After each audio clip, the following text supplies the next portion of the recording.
నా పేరు G Ramanna, DYFI రాష్ట్ర కార్యదర్శి.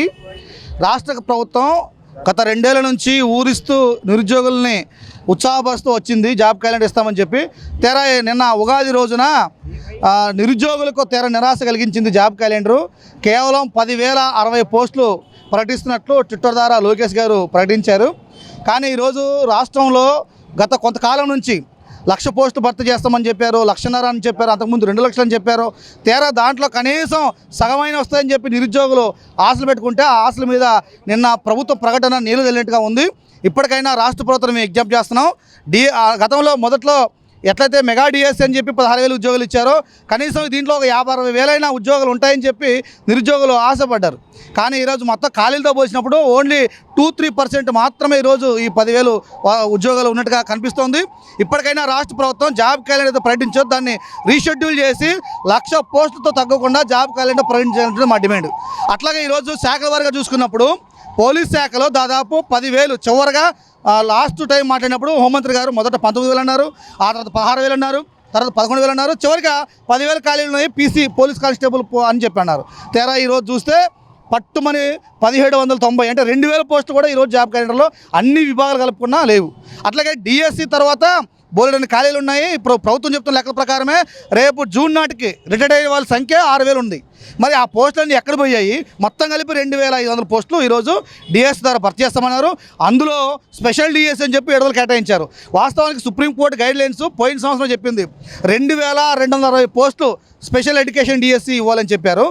ఈరోజు 700 పోస్టులు మాత్రమే ఈరోజు డిఎస్సీలు చూపించారు. పీఈటీ పోస్టు లేదు, చాలా జిల్లాలో తెలుగు పండిట్ పోస్టులు లేవు, బయాలజీ పోస్ట్ అంటే ఒకటే ఉంది. ఇంత అన్యాయంగా ఈరోజు జాబ్ క్యాలెండర్ ఉందనేటువంటిది ఈరోజు మేము అడుగుతున్నాం. అట్లాగే గ్రూప్ 1 గ్రూప్ 2 కూడా దాదాపు 2,000 3,000 ఉన్నాయని చెప్పారు. చూస్తే 700 గ్రూప్ 2 ఇచ్చారు, 100 దగ్గర ఈరోజు గ్రూప్ 1 పోస్ట్ ఇచ్చారు. మొత్తం వెరేసి అలాగే ప్రొఫెసరు, అసిస్టెంట్ ప్రొఫెసరు, అసోసియేట్ ప్రొఫెసర్లు 4,000 ఖాళీ ఉందని చెప్పేసి 4 రోజుల క్రితం లోకేష్ గారు చెప్పారు. మరి 4,000 ఖాళీ ఉందని చెప్పి 4 రోజుల క్రితం చెప్పి 1,500 ఎందుకు ఇచ్చారు?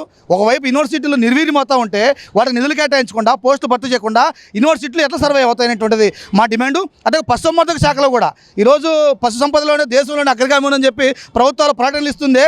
మరి ఏహెచ్ఏ పోస్టులు, అనిమల్ హస్బెండరీ అసిస్టెంట్ పోస్టులు ఏమైనాయి? అలా వెటర్నరీ పోస్టులు ఏమైనాయి? అట్లా అగ్రికల్చర్ పోస్టులు ఏమైనాయి? వీటన్నిటిని భర్తీ చేయకుండా కేవలం 90 సర్జన్ డాక్టర్ పోస్టులు మాత్రమే భర్తీ చేసినట్టుగా ఈరోజు ఈ డేటాలో ఉంది. మొత్తం వెరసి ఈరోజు రాష్ట్రంలో లైబ్రరీ పోస్టులకు సంబంధించి ఈరోజు లైబ్రరీ పోస్టులు గత 10-18 ఏళ్ళగా ఒక్క పోస్టు భర్తీ కావడం లేదు. 2 లక్షల మంది ఈరోజు బిఎల్ఐసి కానీ ఎంఎల్ఐసి కానీ సిఎల్సి చేసి ఉన్నారు. వీళ్ళందరూ నిరుద్యోగులకు కనీసం ఇప్పుడు ఈసారి జాబ్ క్యాలెండర్లో మాకు ఉద్యోగాలు అని చెప్పి ఉంటాయని చెప్పి ఆశించారు. కానీ 100 పోస్టులు చూపించారు. ఎట్లా సాధ్యమవుతుంది? 2 లక్షల మందికి 100 ఉద్యోగాలు లైబ్రరీ పోస్టులు ఎట్లా సాధ్యమవుతుంది? ఎట్లా న్యాయం జరుగుతుంది అనేటువంటిది మేము చెప్తున్నాం. మాట్లాడితే అంతర్జాతీయ రాజధాని అమరావతిలో కడతాం 100 కోట్లు అని చెప్పి దుబాయ్కి వెళ్ళి మాట్లాడతాడే. మరి జిల్లా స్థాయిలో ప్రైమరీ లైబ్రరీలు ఈరోజు శిథిలాస్థితిలో ఉంటే ప్రాణారాలని చెప్తున్నారే లైబ్రరీలను, ఈ పోస్టులు ఎందుకు భర్తీ చేయడం జరుగుతున్నాం? మొత్తంగా ఈరోజు జాబ్ క్యాలెండర్ తీవ్ర నిరాశ కలిగించింది. డిఎస్సి విషయంలో కానీ, కానిస్టేబుల్ పోస్ట్ విషయంలో కానీ, ఇతర అన్ని విభాగాల్లో ఖాళీలన్నింటిని భర్తీ చేయడం లేదు. చివరికి ఇంజనీరింగ్ పోస్టులు కూడా కేవలం అది మున్సిపల్ శాఖలకు సంబంధించింది, అలాగే పంచాయతీరాజ్ వీటి తప్ప 500 పోస్టులు చూపించారు. మొత్తం ఇంజనీరింగ్ పోస్టులు 503 పోస్టులు. నేను అడుగుతుంది విద్యుత్ ఈరోజు జెన్కో కానీ, ట్రాన్స్కో కానీ, డిస్కామ్లో కానీ 2,000 పైగా ఏఈఏడబ్ల్యూ పోస్టు ఖాళీలు ఉన్నాయి. వీటిని ఎందుకు భర్తీ చేయడం లేదు? ఏంటి అర్థమని చెప్పి పెడుతున్నాం. రాబోయే రోజుల్లో రాష్ట్ర ప్రభుత్వం తక్షణమే ఈ జాబ్ క్యాలెండర్ సవరించి కనీసం 1,00,000 పోస్టు ప్రభుత్వం చెప్పిన ప్రకారమైన ఆ 1,00,000 పోస్టులతో కూడిన జాబ్ క్యాలెండర్ ప్రకటించి దానికి షెడ్యూల్ ఏదైతే ఇప్పుడు దీంట్లో ప్రకటించారో ఎప్పుడప్పుడు ఏ నోటిఫికేషన్ వస్తున్నాయి ఆ షెడ్యూల్ని కూడా ప్రకటించాలని చెప్పి, లేని పక్షంలో రాష్ట్ర వ్యాప్తంగా డివైఎఫ్ఐ నిరుద్యోగులు కలుపుకొని పెద్ద ఎత్తున ఆందోళన చేస్తామని సందర్భంగా తెలియజేస్తున్నాం.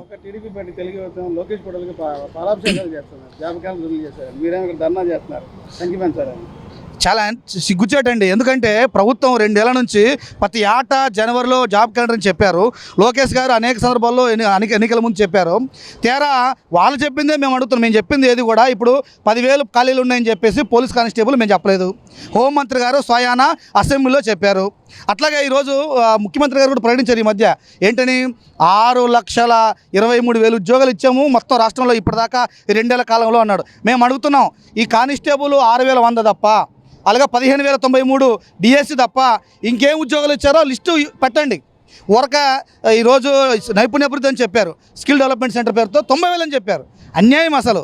ఒక్క దాంట్లో కనీసం దాంట్లో 10% కూడా నిజం లేదు. అట్లాగే పరిశ్రమల పేరుతో 3 లక్షల ఉద్యోగాలు వచ్చాయి, 3,42,000 ఉద్యోగాలు వచ్చాయని చెప్పారు.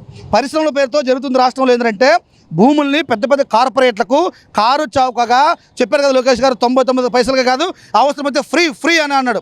ఇట్లా ఫ్రీ ఇచ్చి ఆ కార్పొరేట్ డబ్బులు దండుకోవడం తప్ప జరిగింది ఏం లేదు. పరిశ్రమల పేరుతో ప్రభుత్వ భూములను లూటీ కార్యక్రమం చేశారు. ఉద్యోగాలు ఏమని ఇచ్చింటే మేము సవాల్ చేస్తున్నాం, గుండె చేసుకొని ముందుకొచ్చి మేము 12 పరిశ్రమలో 12 ఇండస్ట్రీలో ఈ ఉద్యోగం ఇచ్చా వీడికి ఇచ్చామని చెప్పి అలా పేరు సహా ప్రకటించమని చెప్పి మేము సవాల్ చేస్తున్నాం.